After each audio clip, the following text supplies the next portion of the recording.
الحمدللہ وحدہ والصلاة والسلام علی من لا نبی بعدہ اما بعد فاعوذ باللہ من الشیطان الرجیم بسم اللہ الرحمن الرحیم۔ السلام علیکم ناظرین، صبح کی پرنور ساعتوں میں پبلک نیوز ٹی وی پر پروگرام صدائے قرآن لے کر ڈاکٹر محمد طاہر مصطفیٰ آپ کی خدمت میں حاضر۔ ناظرین کرام، جیسے کہ آپ جانتے ہیں کہ پروگرام صدائے قرآن الحمدللہ رب العالمین ہم بالکل آغاز قرآن سے لے کر چلے ہیں اور پوری ترتیب اور تسلسل کے ساتھ آج ہمارا سبق پہنچا ہے سورہ بقرہ کی آیت نمبر 83 تک، جس میں ارشاد باری تعالیٰ ہے بسم اللہ الرحمن الرحیم۔ وَإِذْ أَخَذْنَا مِيثَاقَ بَنِي إِسْرَائِيلَ لَا تَعْبُدُونَ إِلَّا اللَّهَ وَبِالْوَالِدَيْنِ إِحْسَانًا وَذِي الْقُرْبَى وَالْيَتَامَى وَالْمَسَاكِينِ وَقُولُوا لِلنَّاسِ حُسْنًا وَأَقِيمُوا الصَّلَاةَ وَآتُوا الزَّكَاةَ ثُمَّ تَوَلَّيْتُمْ إِلَّا قَلِيلًا مِّنْكُمْ وَأَنْتُمْ مُعْرِضُونَ۔ اور جب ہم نے بنی اسرائیل سے یہ عہد لیا کہ اللہ کے سوا کسی کی عبادت نہ کرنا اور والدین کے ساتھ حسن سلوک کرنا بلکہ احسان کرنا اور قرابت داروں کے ساتھ، یتیموں کے ساتھ اور مساکین کے ساتھ بھی نیک سلوک کرنا اور لوگوں کے ساتھ حسن خلق سے بات کرنا اور نماز قائم کرنا اور زکوٰۃ ادا کرنا، لیکن پھر تم اس عہد سے پھر گئے سوائے چند لوگوں کے، اور تمہارے لیے تو یہ عام سی ہی بات تھی کہ عہد کر کے پھر جانا۔ ناظرین کرام، بہت اہم سبق ہے آج سورہ بقرہ کی آیت نمبر 83 میں ہمارے لیے، اور ہم اس میں سے صدائے قرآن تلاش کریں گے کہ ہمارے فکر و عمل کی تطہیر کے لیے کیا سبق ہے اور کیا فیضان ہے آج کے سبق کا ہمارے کردار اور گفتار کی تطہیر کے لیے۔ ناظرین کرام، خطاب تو بنی اسرائیل سے ہی ہے، لیکن ان کو خطاب کرتے ہوئے اللہ رب العزت نے اپنی توحید کا اعلان کرتے ہوئے، اپنی توحید کا سبق دیتے ہوئے اور یہ ارشاد فرماتے ہوئے کہ عبادت صرف میری کرنا، سجدہ صرف میرے آگے ہے، آپ کا دامن صرف میرے سامنے اٹھنا چاہیے، آپ کے ہاتھ صرف مانگنے کے لیے میرے سامنے اٹھنے چاہیے۔ اور یہ سبق دینے کے بعد اللہ رب العزت نے فوری طور پر والدین کے ساتھ، ماں باپ کے ساتھ احسان کا درس دیا ہے۔ ناظرین کرام، عام طور پہ ہم دیکھتے ہیں کہ اللہ رب العزت نے زندگی کے تمام معاملات میں عدل کو پہلے ملحوظ خاطر رکھا ہے کہ عدل کیا جائے، لیکن یہاں پر جب ماں باپ کے ساتھ، والدین کے ساتھ حسن سلوک کی باری آتی ہے تو اللہ رب العزت نے ہمیں عدل کا حکم نہیں دیا بلکہ احسان کا ہی حکم دیا ہے۔ اس میں کیا حکمت ہے، اس میں کیا لاجک ہے، یہ بھی آج ہم ڈسکس کریں گے اپنے پروگرام میں۔ اور دوسرا ناظرین کرام جو سبق ہے خاص طور پر، وہ ایک عمومی انداز میں اللہ رب العزت نے پوری انسانیت کو آج کلام اللہ کی ان آیات میں یہ سبق دیا ہے وَقُولُوا لِلنَّاسِ حُسْنًا۔ لوگوں کے ساتھ حسن خلق سے بات کرنی ہے، نرمی سے بات کرنی ہے، اپنائیت سے بات کرنی ہے، محبت سے بات کرنی ہے، احساس کے ساتھ بات کرنی ہے۔ وَقُولُوا لِلنَّاسِ حُسْنًا۔ ناظرین کرام، میں ایک بات عرض کیا کرتا ہوں کہ انسان کی حقیقی تصویر اتنی صاف اور شفاف آئینہ پیش نہیں کرتا جتنی اس کی گفتگو، جتنی اس کے منہ سے نکلنے والے الفاظ وہ بتاتے ہیں کہ تصویر کیا ہے اور تصویر کا دوسرا رخ کیا ہے۔ دوسرے رخ سے میری مراد یہ ہے کہ انسان جو گفتگو کر رہا ہے اس کی تربیت کیا ہے، اس کی علمیت کیا ہے، اس کے سر پر ہاتھ کس کا ہے، اس کے ماں باپ کون ہیں، وہ سب کچھ الفاظ بتا دیتے ہیں۔ آپ کسی کی شخصیت کا جائزہ لینا چاہتے ہیں تو چھپ کر اس کی گفتگو سن لیں، پوری تصویر آپ کے سامنے آ جائے گی کہ یہ شخصیت کیا ہے، الفاظ کا چناؤ کیسا ہے، اس میں ادبیت کیسی ہے، اس میں علمیت کیسی ہے، یہ سب کچھ انسان کی شخصیت کا تعین کر دیتے ہیں۔ ناظرین کرام، آج سبق میں ہمارے لیے فکری طور پر اور عملی طور پر کیا تقاضے ہیں، صدائے قرآن کیا ہے۔ ناظرین کرام، اس پر گفتگو کرنے کے لیے میری دائیں جانب جو شخصیت تشریف رکھتی ہیں، سیالکوٹ سے ہمارے مہمان ہیں۔ سیالکوٹ جناب شاعر مشرق حکیم الامت علامہ اقبال کا شہر ہے، اور اسی نام کے ساتھ ہمارے مہمان ہیں جناب علامہ محمد اقبال قادری۔ السلام علیکم ورحمۃ اللہ۔ وعلیکم السلام ورحمۃ اللہ وبرکاتہ۔ شہر اقبال سے خوش آمدید، آپ تشریف لائے علامہ صاحب۔ ناظرین کرام، جناب علامہ محمد اقبال آپ مصنف ہیں کتب کثیرہ کے، ماشاءاللہ عالم ہیں اور خوبصورت گفتگو کرتے ہیں، اور آج پروگرام صدائے قرآن کی زینت ہے۔ میری بائیں جانب جو شخصیت تشریف رکھتی ہیں ناظرین کرام، ماشاءاللہ نوجوان سکولر ہیں، ہمارے پروگرام صدائے قرآن کا مستقل حصہ ہیں، اور ماشاءاللہ جب آتے ہیں پروگرام کے لیے تو خوب تیاری کر کے آتے ہیں۔ اور جناب مفتی حسان ادریس عبدالسلام مفتی بھی ہیں، عالم بھی ہیں، خوبصورت گفتگو بھی کرتے ہیں، اور آج ہمارے پروگرام کی زینت ہیں۔ السلام علیکم ورحمۃ اللہ۔ وعلیکم السلام ورحمۃ اللہ کیسے مزاج؟ بخیر وعافیت، آپ سنائیں خیریت خیریت سے؟ سے؟ الحمدللہ۔ ناظرین کرام، ہم گفتگو کا آغاز کرتے ہیں آج کے سبق کا۔ جناب علامہ صاحب، آپ ابھی براہ راست سفر کر کے تشریف لائے ہمارے پروگرام میں سیالکوٹ سے، آپ کو اہلاً و سہلاً و مرحبا کہتا ہوں، اور علمی رہنمائی ہم آپ سے چاہتے ہیں، جیسے کہ آپ مختلف چینلز کے اوپر بیٹھ کر لوگوں کی علمی تشفی فرماتے ہیں، آج ہمیں بھی آپ سے یہی خیرات درکار ہے۔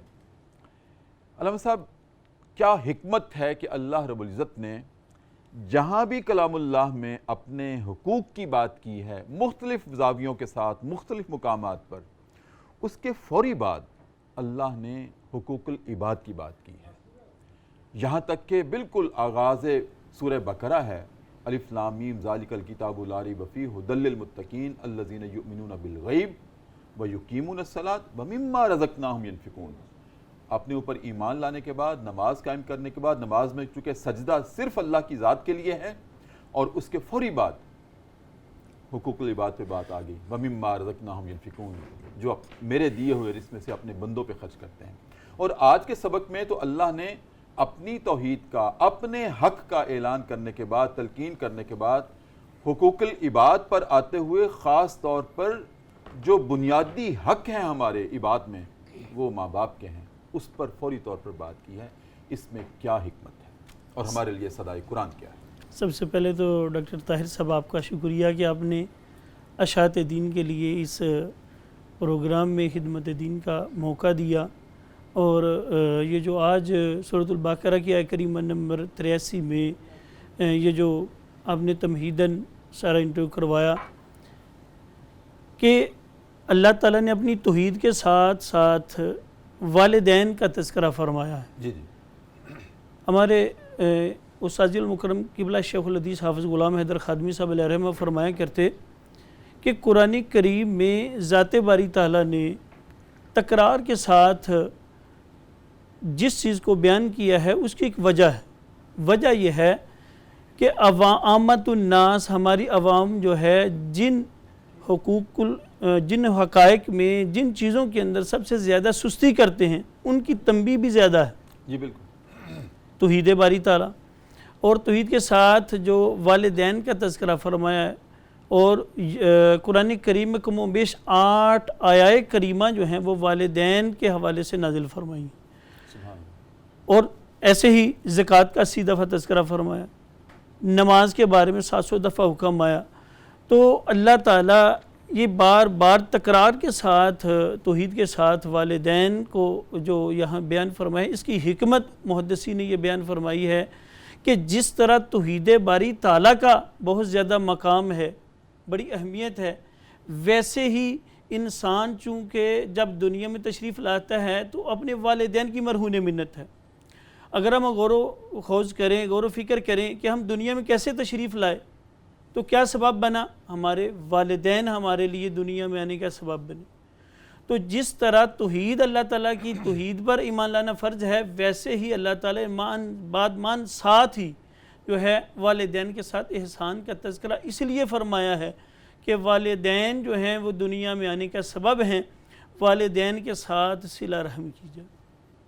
اور والدین بلکہ ان کا مقام و مرتبہ تو یہاں تک ہے نا، ابن ماجہ ترمذی کی حدیث کے تاجدار کائنات صلی اللہ علیہ وسلم سے پوچھا کہ یا رسول اللہ صلی اللہ علیہ وسلم، ہمیں کیسے پتہ چلے کہ ہمارا رب ہم سے راضی ہے کہ نہیں؟ تو تاجدار کائنات صلی اللہ علیہ وسلم نے ایک کسوٹی ایک پیمانہ بتا دیا کہ اگر تمہارے والدین تم سے راضی ہیں تو تمہارا رب تم سے راضی ہے، اگر تمہارے والدین تم سے ناراض ہیں تو تمہارا رب بھی تم سے ناراض ہے۔ بالکل ٹھیک۔ جناب مفتی حسان ادریس صاحب، ماشاءاللہ آپ ہمارے پروگرام کا مستقل حصہ ہیں، کیا ایڈ کریں گے اسی تناظر میں جو میں نے علامہ صاحب سے بھی سوال کیا ناظرین کی رہنمائی کے لیے، کہ اللہ نے اپنی توحید کو بیان کرتے ہوئے، اپنے حق کا بیان کرتے ہوئے فوری طور پر حقوق العباد، اور حقوق العباد میں سب سے پہلے ماں باپ، ان کے ساتھ احسان کرنے کا درس دیا ہے؟ کیوں؟ بہت شکریہ پہلے ڈاکٹر صاحب، میں آپ کی توسط سے آپ کے پروڈیوسر صاحب کا اور تمام جو پروگرام کے حوالے سے جو بھی یہاں موجود عملہ ہیں ان سب کا شکریہ ادا کرنا چاہتا ہوں، کیونکہ من لم یشکر الناس لم یشکر اللہ، جو بندوں کا شکر ادا نہیں کر سکتے وہ اللہ کو شکر ادا نہیں کر سکتے۔ اور قرآن تو ایک معجزہ ہے جیجا جاگتا، خدا کی قسم معجزہ ہے، اور قرآن مجید ایسا معجزہ ہے کہ مجھے ابھی سلسلہ واری شروع ہو رہا ہے، میں خود بھی آپ کے پروگرام کو جتنی بھی اسکالر سنتا ہوں اس لیے کہ مجھے ہدایت ملے، اور اپنے مطالعین کو اس کے اوپر لگاتا ہوں، میری فیملی بھی سنتی ہے الحمدللہ۔ اور قرآن مجید کا معجزہ ایک ایسا معجزہ ہے کہ جب بھی آپ قرآن کھولیں گے آپ کو نئی چیز ضرور ملے گی، اس لیے قرآن کے حوالے سے اللہ کے نبی کا ارشاد ہے صلی اللہ علیہ وسلم کہ قرآن مجید سے علماء بھی سیر نہیں ہوتے۔ تو علامہ صاحب نے گفتگو بہت آسان فرما دی، میں ایک دودھ سے مثال دوں گا۔ یہ دودھ ہے نا، اس دودھ کے حوالے سے میں توحید کا بھی ذکر کروں گا اور والدین کا بھی ذکر کروں گا۔ قرآن مجید میں جہاں اللہ تعالیٰ نے اپنے حقوق کا ذکر کیا وہاں تکرار کے ساتھ 4 مرتبہ والدین کا بھی ذکر کیا۔ سورہ بنی اسرائیل میں وَقَضَىٰ رَبُّكَ أَلَّا تَعْبُدُوا إِلَّا إِيَّاهُ، یہ بھی آیا وَبِالْوَالِدَيْنِ إِحْسَانًا، 4 مرتبہ آیا۔ ایک مرتبہ بھی اللہ کہہ سکتا تھا نا، یہ چونکہ علامہ صاحب نے بھی کہا کہ انسان کے اندر کمزوری ہے، کسلاہٹ ہے، تو اس لیے پھر اللہ تعالیٰ تاکیداً کہتے ہیں۔ آج ہم سورہ بقرہ کی آیت نمبر 83 پہ پہنچ گئے ہیں، یہ سفر چلا تھا الحم شریف سے، اور الحمدللہ سلسلہ وار یہ چلتا رہے گا انشاءاللہ، ہماری زندگیاں اس پہ کھپیں گی، لگیں گی، ہم اس سے ہدایت لیتے رہیں گے، صدائے قرآن لگتی جائے گی۔ تو پہلے میں دودھ کی مثال دوں گا۔ دودھ کے بارے میں اللہ تعالیٰ فرماتا ہے بین الدم والفرس لبنا خالصا شربا، کبھی تم نے گوبر اور خون کے درمیان میں سے ایک نہر جاری کی، بالکل، نہ کوئی اس کے اندر فیکٹری ہے، نہ کارت خانہ ہے، نہ صنعت خانہ ہے، ایک کالا سیاہ مویشی ہے، اس کے اندر گوبر کی بھرمار وہ بھی ناپاک، پیشاب کی بھرمار وہ بھی ناپاک، بولو براز وہ بھی ناپاک، لیکن اللہ کہتا ہے میں تیرے پیالے میں چٹا گورا دودھ ڈالتا ہوں، مجھے یہ ریکوائرڈ میری توحید بھی اتنی خالص ہو۔ اللہ اکبر، سبحان اللہ۔ لبنا خالصا شربا للسائقین، توحید بھی اتنی ہی خالص ہو، اس کے اندر کسی قسم کی میزش نہ ہو، اللہ کی عبادات میں، ربوبیت میں کسی قسم کی کوئی میزش نہ ہو۔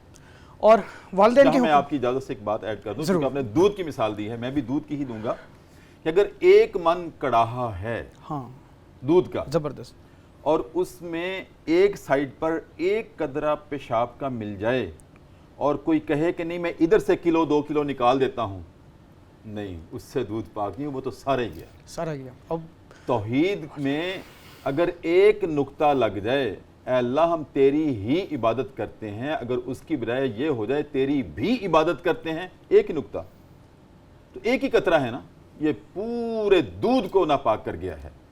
تو اس طرح ایک قطرہ اگر شرک کا یا ایک عمل اگر شرک کا زندگی میں داخل ہو جائے تو وہ پوری توحید کا تصور ڈیمیج ہو جاتا ہے۔ بالکل صحیح، بالکل صحیح۔ اب دودھ کی مثال کے ساتھ میں والدین کے ساتھ اس کے ساتھ ربط جوڑوں گا۔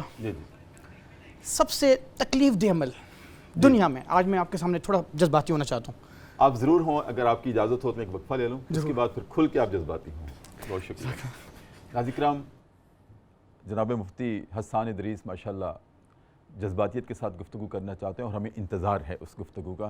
وقفہ ہے پروگرام میں، اور وقفے میں ہم جایا کرتے ہیں دربار رسالت میں اور اپنے نبی کریم صلی اللہ علیہ وآلہ وسلم کی ذات اقدس پر پوری محبت کے ساتھ، عقیدت کے ساتھ، بالہانہ وارفتگی کے ساتھ اور وابستگی کے ساتھ، محبت کے ساتھ اور الفت کے ساتھ ایک مرتبہ درود کریم کا نذرانہ پیش کرتے ہیں اور واپس آتے ہیں۔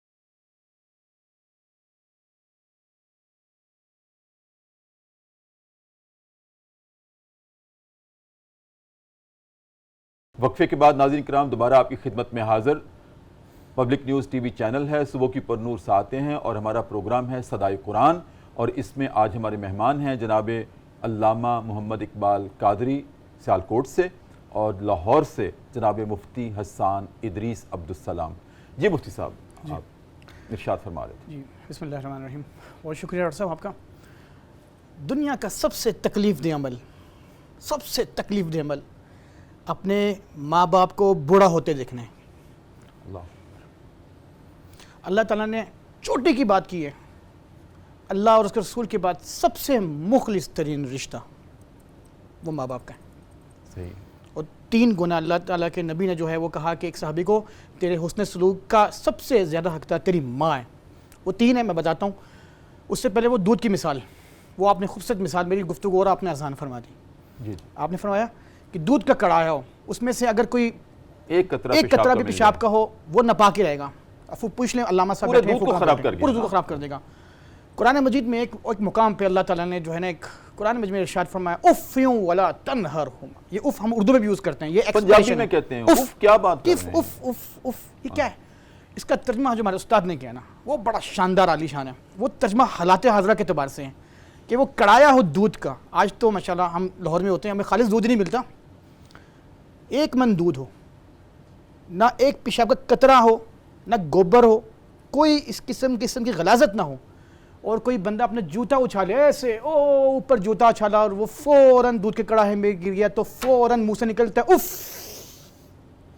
ماں باپ بوڑھے بھی ہو جائیں اف تک نہیں کہنا، یعنی اوہ بھی نہیں کہنا۔ اوہ یعنی اللہ نے کہا وَبِالْوَالِدَيْنِ احسانا، احسان کی ایسی شدت ہو کہ اللہ کو پتہ ہے میرا بندہ کمزور ہے، میرا بندہ ضعیف ہے، اور میرا بندہ بہت نحیف ہے، اس کی طبیعت میں یہ چیز ہے کہ اس کو لگے گا یہ میری ذمہ داری نہیں ہے، اور والدین بولو براز بھی کریں گے، اف تک بھی کہیں گے۔ تم نے اف نہیں کہنا، تم نے اپنے ایکسپریشن سے اف جھڑکنا دور کی بات اوہ بھی نہیں کہنا۔ اور ایک اور بات، یہ ظاہر بھی نہیں ہونے دینا کہ مجھے آپ کی کوئی بات ناگوار گزری ہے۔ جی ماں باپ کر دیتے ہیں، بڑے ہیں، انہوں نے نصیحت بھی کرنی ہے، انہوں نے ہدایت بھی کرنی ہے، انہوں نے کسی بات سے روکنا بھی ہے، ٹوکنا بھی ہے، سب کچھ کرنا ہے، لیکن تم نے نہیں ظاہر ہونے دینا اپنے ایکسپریشن سے کہ مجھے ناگوار گزری ہے۔ جی۔ اور دوسری بات، ہم یہ بنی اسرائیل کا قصہ پڑھ رہے ہیں، اسی پیغمبر کی بات ہو رہی ہے، موسیٰ پاک پیغمبر جن کا تذکرہ قرآن میں بہت زیادہ آیا۔ ان کو کہا جب ان کی والدہ محترمہ کا انتقال ہوا، اے موسیٰ پاک پیغمبر اگلی بار تو کوہ طور کے مقام پر آئے گا تو سنبھل کے آنا، تیرے پیچھے دعا کرنے والی تیری ماں نہیں ہے۔ اور حضور صلی اللہ علیہ وسلم فرماتے ہیں اگر میری ماں مجھے کہے میں عشاء کی نماز کی نیت باندھوں، اللہ اکبر نیت باندھوں، اور میں بھی سورہ فاتحہ پڑھنا شروع کروں الحمدللہ رب العالمین، میری ماں کہے یا احمد یا محمد، میں نماز توڑ کے کہوں لبیک یا امی، یہ پیغام دے رہے ہیں اللہ کے نبی صلی اللہ علیہ وسلم پوری دنیا کے انسانوں کو، اپنی والدین کے ساتھ احسان کرو۔ ہم تو بھیج دیتے ہیں اور ہم یہ کرتے ہیں۔ آپ کی بات میں ذرا ریپیٹ کرنا چاہتا ہوں۔ ناظرین کرام، مفتی صاحب نے ایک بات کہی ہے کہ جب موسیٰ علیہ السلام جایا کرتے تھے کوہ طور پر تو پیچھے سے ماں دعائیں کیا کرتی تھی، یا اللہ میرا بیٹا آپ کے پاس آ رہا ہے، اس کی زبان میں لکنت ہے۔ یہ حضرت موسیٰ کی دعا ہے نا، رب اشرح لی صدری ویسر لی امری واحلل عقدۃ من لسانی یفقہوا قولی، اس کی زبان میں لکنت ہے، تو اگر اس کی زبان سے کوئی لفظ تھڑک کر بھی نکل جائے، الہ العالمین جو آپ کو ناگوار ہو تو معاف کر دینا، میں اس کی ماں ہوں، پیچھے سے دعا کر رہی ہوں۔ تو انہوں نے اشارہ کیا مفتی صاحب نے، میں نے کہا میں اور مزید اس بات کو کھول دوں۔ ایک وقت آیا کہ ماں وفات پا گئی، اب جب اللہ رب العزت سے موسیٰ ہم کلام ہوئے تو اللہ نے تلقین کی کہ اے موسیٰ آج ذرا سنبھل کے بات کرنا، آج ذرا منہ سے جو بھی لفظ نکلے بہت سوچ سمجھ کے نکالنا، موسیٰ آج تمہارے پیچھے تمہاری ماں نہیں ہے، پہلے وہ تمہارے پیچھے دعا کیا کرتی تھی، آج وہ دامن خالی ہے آپ کا، اور آج بہت سنبھل کے بات کریں۔ اس سے آپ حساسیت کا اندازہ لگائیں، ایک تو اس بات کا کہ ماں کی دعا کو عرش الہی سے کتنا تعلق ہے کہ ماں دعائیں کرتی ہے۔ اللہ غریق رحمت کرے، میری والدہ، میں امی کہا کرتا ہوں، گھر میں بھی جیسے امی کہتے ہیں یہاں بھی میں امی ہی کہوں گا۔ میری امی اسلام آباد میں تھیں تو میں لاہور ہوتا تھا، تو ان کا عالم یہ تھا کہ صبح اٹھ کے نماز پڑھ کے دعائیں کرتی تھی، وظائف پڑھتی تھیں، اور پھر آنے جانے والے سے پوچھا کرتی تھی بیٹا لاہور کدھر ہے؟ تو بتایا کرتے تھے بھائی یا کوئی پاس سے گزرنے والے کہ امی لاہور ادھر ہے، تو وہ ادھر منہ کر کے مجھے پھونک مارا کرتی. یہ ہوتی ہے ماں. اس لیے اللہ رب العزت نے اپنے حق کے بعد سب سے زیادہ حق ان کا رکھا ہے کہ تم ان کے ساتھ، ماں باپ کے ساتھ عدل نہیں کر سکتے. عدل کا ہاں ہم حکم دے رہے ہیں. میں مزید علامہ صاحب سے یہ عرض کروں گا کہ اس بات کو کھولیں، پھر میں بھی کچھ ایڈ کروں گا. تو آپ کی اجازت ہو تو میں مفتی صاحب کی طرف آ جاؤں. علامہ صاحب میرا سوال ابھی باقی ہے کہ اللہ نے عام طور پر ہمیں زندگی کے تمام معاملات میں عدل کا حکم دیا ہے، اور جب باری آتی ہے ماں باپ کی تو پھر عدل کو بالائے طاق رکھ دیا. ان اللہ یامر بالعدل والاحسان.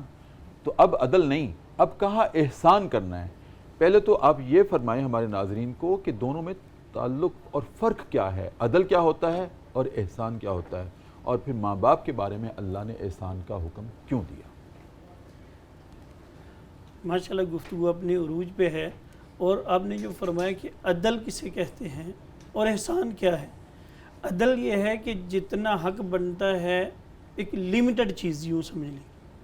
عدل ایک لیمیٹڈ چیز ہے کہ جتنا بنتا ہے اتنا حق دینا، اور احسان کیا ہے کہ ٹوٹ کر، جس کے اندر ان لیمیٹڈ کہ کوئی حد ہی باقی نہ رہے. والدین کے ساتھ اس لیے احسان کہا گیا. احسان حسن سے مشتق ہے. حسن کہتے ہیں خوبصورتی کو، یعنی کہ ہر لحاظ سے خوبصورتی ہو، نیت میں، عمل میں، تکرار میں، گفتگو میں، حقوق العباد میں. والدین کے ساتھ جب بھی انہیں کوئی کپڑے کی حاجت ہے، کپڑا دینا، انہیں کچھ کسی بھی چیز کی ضرورت ہے، اچھی طریقے سے. تاجدار کائنات صلی اللہ علیہ وآلہ وسلم نے اسی لیے تو ارشاد فرمایا کہ جب مشکات شریف کی حدیث مبارکہ ہے کہ ایک ابو ہریرہ رضی اللہ تعالیٰ عنہ فرماتے ہیں کہ تاجدار کائنات صلی اللہ علیہ وسلم صحابہ کے جمع غفیر میں تشریف فرمائیں. ایک بوڑھی خاتون تشریف لاتی ہیں. اللہ کے محبوب صلی اللہ علیہ وسلم اپنی جگہ پہ کھڑے ہو جاتے ہیں اور اپنی وہ چادر مبارک جن کی قسمیں اللہ نے قرآن پاک میں فرمائی ہیں، وہ چادر بچھا کے تو اماں کو وہاں بٹھاتے ہیں، اور زانو سے زانو ملا کے، کان سے کان ملا کے ادباً کانوں کو قریب کر دیتے ہیں جو وہ عرض کرنا چاہتی ہیں، حکم کرنا چاہتی ہیں. پھر آقا علیہ السلام دروازے تک چھوڑ کے آتے ہیں. صحابہ سے پوچھتے ہیں جانتے ہو یہ کون ہے؟ یا رسول اللہ نہیں. فرمائے یہ میری رضائی والدہ حضرت حلیمہ رضی اللہ تعالیٰ عنہ. اور علماء فرماتے ہیں کہ تاجدار کائنات صلی اللہ علیہ وسلم نے تو اپنی والدہ کا جوبن دیکھا ہی نہیں تھا. ابھی 6 سال کے 8 سال کے تھے کہ والدہ رحلت فرما گئیں، اور اگر والدہ زندہ رہتی ہیں آقا علیہ السلام کے دور اقدس میں تو ضرور تاجدار کائنات صلی اللہ علیہ وسلم اس سے بھی زیادہ جو ہے اپنی والدہ، اب یہ رضائی والدہ ہیں تو کتنا عظیم پروٹوکول کے والدہ کو دیکھ کے کھڑے ہو گئے، اپنی جگہ پہ بٹھایا. اور یہی ادب جو ہے ہمیں بھی بجا لانا چاہیے کہ جب بھی اپنے والدین کو دیکھے ادباً کھڑا ہو جائیں، نگاہیں جھکا کے بات کریں. اور حضور تاجدار کائنات صلی اللہ علیہ وسلم نے ارشاد فرمایا کہ جو اپنے والدین کو خوش ہو کے دیکھتا ہے اللہ تعالیٰ اس کو حج کا ثواب عطا فرماتا ہے. اور کوشش یہ کرنی چاہیے کہ اپنے والدین سے اپنی آواز کو اونچا نہ کیا جائے، یہ ہے احسان. اور جہاں تک ہو سکے اپنے والدین کی نافرمانی نہ کی جائے. حدیث مبارکہ میں ایک وقفے کی طرف جانا ہے آپ کی اجازت سے. ناظرین کرام، میں تھوڑا سا عرض کروں گا کہ ظاہر علامہ صاحب نے علمی انداز میں اس کو بیان کیا ہے، میں ذرا آسان اور سہل انداز میں آپ کے سامنے رکھتا ہوں، پھر وقفے پہ میں جاتا ہوں. میں نے پوچھا تھا عدل اور احسان میں فرق کیا ہے. عدل یہ ہے کہ جس کا جتنا حق بنتا ہے وہ اس کو دے دیا جائے، اس کی صلاحیت اور قابلیت کے مطابق کسی بھی شخص کا زندگی میں جتنا حق بنتا ہے وہ اس کو دے دیا جائے، اور اس میں کوئی رکاوٹ نہ ڈالی جائے، ایکسپلائٹیشن نہ کی جائے، استحصال نہ کیا جائے، کسی کا حق رکھا نہ جائے. جتنا کسی کی قابلیت اور صلاحیت کے مطابق حق بنتا ہے وہ اس کو دے دیا جائے.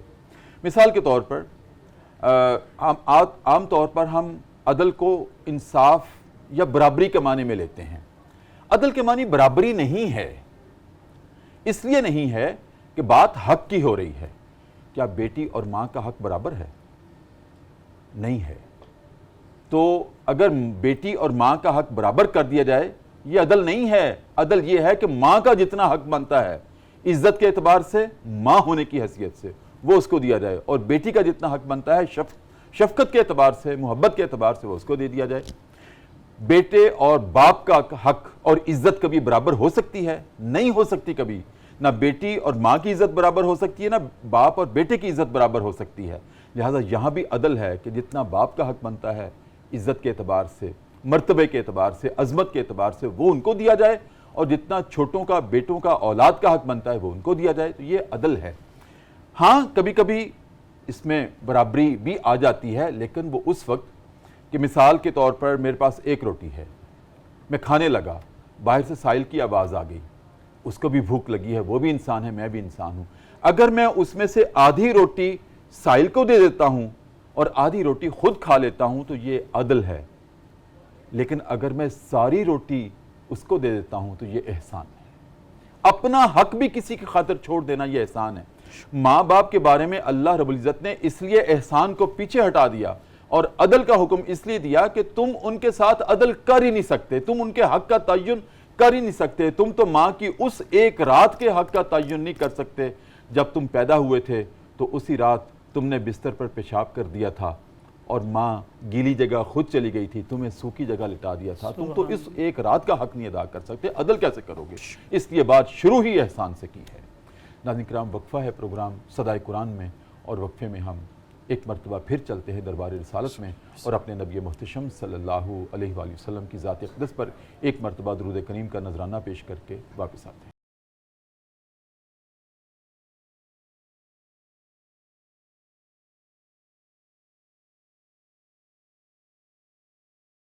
وقفے کے بعد ناظرین کرام دوبارہ آپ کی خدمت میں حاضر. Public news T V channel ہے، صبح کی پرنور سے آتے ہیں. ہمارا پروگرام ہے صدائے قرآن، اور الحمدللہ پوری ترتیب اور تسلسل کے ساتھ آج ہمارا سفر پہنچا ہے سورہ بقرہ کی آیت نمبر 83 تک، جس میں اللہ رب العزت نے اپنی توحید کے بعد، اپنی عبادت کے بعد فوری طور پر ماں باپ کے ساتھ حسن سلوک کا درس دیا ہے، اور اس کے بعد ایک عمومی انداز میں اللہ رب العزت نے حکم دیا ہے کہ رشتہ داروں کے ساتھ بھی حسن سلوک کیا جائے، مساکین کے ساتھ بھی حسن سلوک کیا جائے، یتیموں کے ساتھ بھی حسن سلوک کیا جائے. اس پر انشاءاللہ ہم گفتگو، یہ اور بھی مقامات پہ ان کا تذکرہ ہے، ہم بڑی تفصیل کے ساتھ کریں گے. اور آج ایک بہت اہم حکم ہے، چونکہ ہمارے پروگرام کا وقت بہت محدود ہو گیا ہے، آخری چنک ہے، تو اس میں چاہوں گا کہ مفتی صاحب سے رہنمائی لی جائے. یہ جو اللہ رب العزت نے قولوا للناس حسنا، لوگوں حسن خلق کے ساتھ بات کرنی ہے، اپنے لہجے کو بھی نرم رکھنا ہے، اپنے الفاظ کو بھی بہت سافٹ رکھنا ہے انسانوں سے بات کرتے ہوئے. اس میں کیا حقیقت ہے، اس میں کیا حکمت ہے، اور ہمارے لیے صدائے قرآن کیا ہے مفتی صاحب؟ بہت شکریہ ڈاکٹر صاحب. قولوا للناس حسنا، اس میں یہ آپ اس کے الفاظوں کو پڑھیں نا قرآن کے، یہ دل کھینچ لیتے ہیں. چوٹی ہے، اس کے پیچھے ربط ہے کہ اس نے قرابت داروں کے ساتھ اس نے سلوک کریں. اور حسن سلوک کا ایک طریقہ یہ ہوتا ہے خرچ کرنے کے حوالے سے، آگے بھی آئے گا زکوٰۃ کے حوالے سے. لیکن اگر تم کچھ دے نہیں سکتے تو کم از کم اپنے لہجوں کو، اپنی زبان کو، اپنے الفاظ کو، اپنے ایکسنٹ کو بہتر رکھو. قولوا للناس حسنا. بڑا خوبصورت آپ نے ربط پیدا کیا کہ چونکہ پچھلی بات ہوئی ہے یتیموں کے ساتھ، مساکین کے ساتھ، رشتہ داروں کے ساتھ، کبھی کبھی وہ آ جاتے ہیں، کوئی ضرورت کا تقاضا کرتے ہیں، بہت عمدہ، ایسا ہی ہے، تو ہم ان کو جھڑک دیتے ہیں. جھڑک دیتے ہیں. مسجد میں نماز کے بعد اگر کوئی کھڑا ہو گیا، لوگوں میری بیٹی مر رہی ہے، تو ہم اس کو جھڑک دیتے ہیں، مسجد سے باہر چلے جاؤ. بھئی اللہ کے گھر میں ہے، تم بھی اللہ کے گھر میں ہو، اللہ تمہارے ہاتھ سے اپنے گھر میں دلوانا چاہتا ہے، اور تم کہتے ہو باہر نکل جاؤ. جب اللہ نے اس کو مسجد میں داخل کیا، تم کون ہوتے ہو نکالنے والے؟ سبحان اللہ. مجھے وہ صورت یاد آ رہی ہے وضحیٰ میں، جو اللہ کے نبی کی دل کی تسلی کے لیے آپ نے جو آیت اتاری، اس میں کیا ہے؟ وَأَمَّا السَّائِلَ فَلَا تَنْهَرْ، وہی سائل کو جھڑکے مت. یہ ہمارے لیے بھی اس میں رہنمائی ہے، ہمارے لیے بھی صدا ہے. اور مسلمان کی تعریف کیا بیان کی ہے؟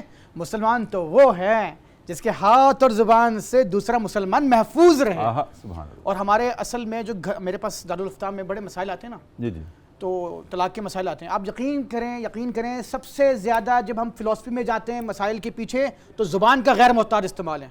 معاذ بن جبل، جن کے بارے میں اللہ کے نبی فرماتے ہیں میری امت کا سب سے زیادہ حلال و حرام کا جاننے والا معاذ بن جبل ہے. ان کو فرمانے لگے جب یمن کا گورنر بنایا ہے، معاذ زبان کا غیر محتاط استعمال نہ کرنا، اس کی وجہ سے بہت سے لوگ اپنی جہنم کی کھیتیاں کاٹیں گے. تو یہ زبان کا غیر محتاط استعمال، اور اس لیے اللہ کے نبی نے فرمایا، یہ دیکھیں اخلاقیات کی تعلیم دی جا رہی ہے بنی اسرائیل کو، ہمیں سب کو دی جا رہی ہیں، یہ اخلاقیات کی تعلیم ہے۔ اس میں جو خاص طور پہ ایک حدیث ملحوظ رکھیں، دیکھیں ایک بندہ نبینا بھی ہوگا نا، وہ بندے کا لہجہ پہچان لے گا، صحیح، اگر وہ دیکھ نہیں سکتا، وہ سماعت اگر رکھتا ہے نا، جیسے آپ نے شروع میں تمہید باندھی بڑی پیاری ماشاءاللہ زبان کے حوالے سے، اور فرمایا سب سے بدترین شخص وہ ہے جس سے لوگ کنارہ کشی اختیار کر لیں اس کی زبان کی وجہ سے۔ اور پھر حضور فرماتے ہیں کہ مجھے تو بھیجا اس لیے گیا کہ میں اخلاق کی تکمیل کروں، تو ہم زبان کا غیر محتاط استعمال، ہم تو لہجوں کی بات کر رہے ہیں نا، کسی مسکین کے سامنے، یتیم کے سامنے، اور کسی ضرورت مند کے سامنے، اور کسی حاجت مند کے سامنے۔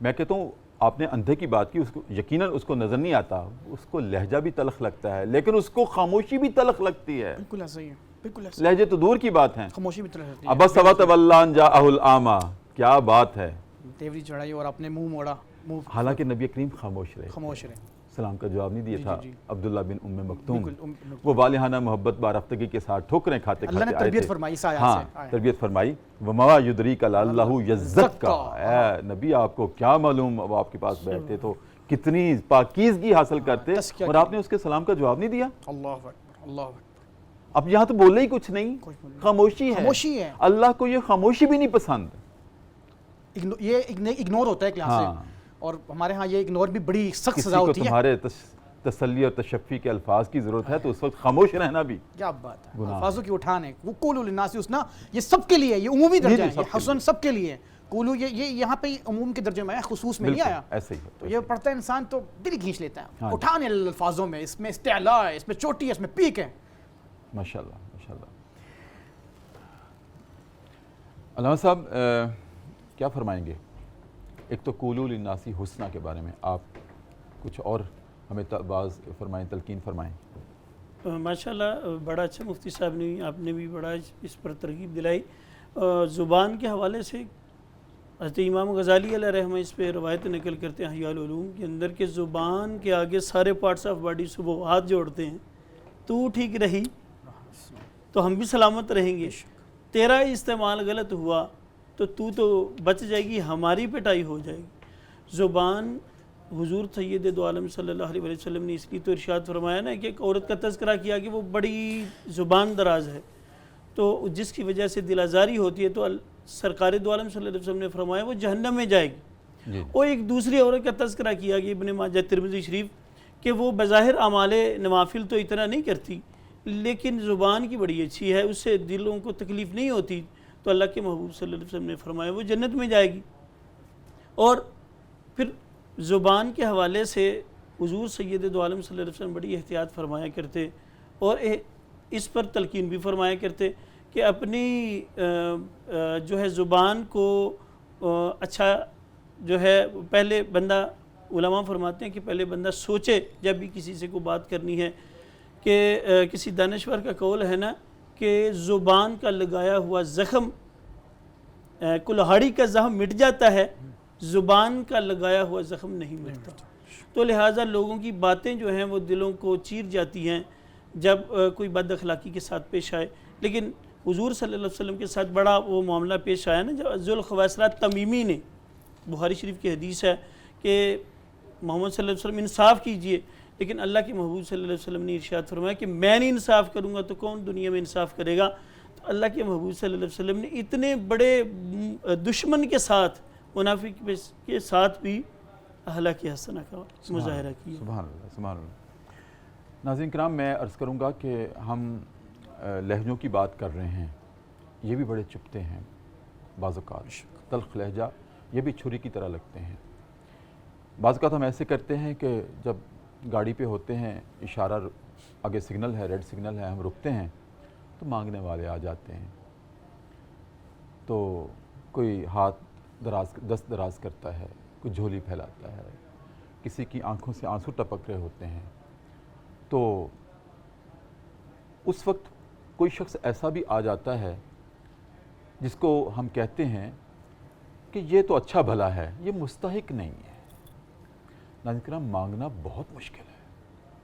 ٹھیک ہے کچھ لوگ پروفیشنل اس دھرتی پہ آ جاتے ہیں، اپنے مفادات کی خاطر، دھوکہ دہی کی خاطر، عام ہے، اس میں کوئی شک نہیں ہے، لیکن ہم کسی کے ماتھے سے کیسے اندازہ لگا سکتے ہیں کہ یہ واقعی مستحق ہے یا نہیں ہے؟ یہ تو اللہ کو معلوم ہے۔ تو یہاں بھی ہمارے لیے حکم کیا ہے کہ اگر دینا چاہتے ہو دے دو، نہیں دینا چاہتے تو بس ٹھیک ہے، خاموش رہو، زبان سے کوئی بات تو نہ نکالو، وَقُولُوا لِلنَّاسِ حُسْنًا۔ لیکن جب ہم یہ کہتے ہیں کہ یہ مستحق نہیں ہے، اچھا بھلا ہے، تو اس وقت یہ کہنے سے پہلے اگر ہم یہ سوچ لیں کہ اللہ نے مجھے جتنا عطا کیا ہے کیا میں اس کا مستحق تھا؟ کبھی تو ہم غور کریں، کتنی اللہ نے عزت دی ہے، کتنی وجاہت دی ہے، کتنا مال دیا ہے، کتنی دولت دی ہے۔ میں جب کھانا کھاتا ہوں تو ہو سکتا ہے ہمارے سامنے 5-6 ڈشز ہوں، 10-12 ڈشز ہوں۔ اسی دھرتی پہ ہمارے قرب و جوار میں ایسے بھی لوگ ہیں کہ جن کے گھر میں 12 مہینے فاقہ رہتا ہے۔ ہم تو ایک وقت میں 12 ڈشز اپنے سامنے رکھ کے انجوائے کرتے ہیں۔ تو یہی بات کہ لہجے بھی تلخ ہو جائیں تو بعض اوقات انسان کو تیر کی طرح چبھتے ہیں، اس سے بھی احتیاط کرنی چاہیے۔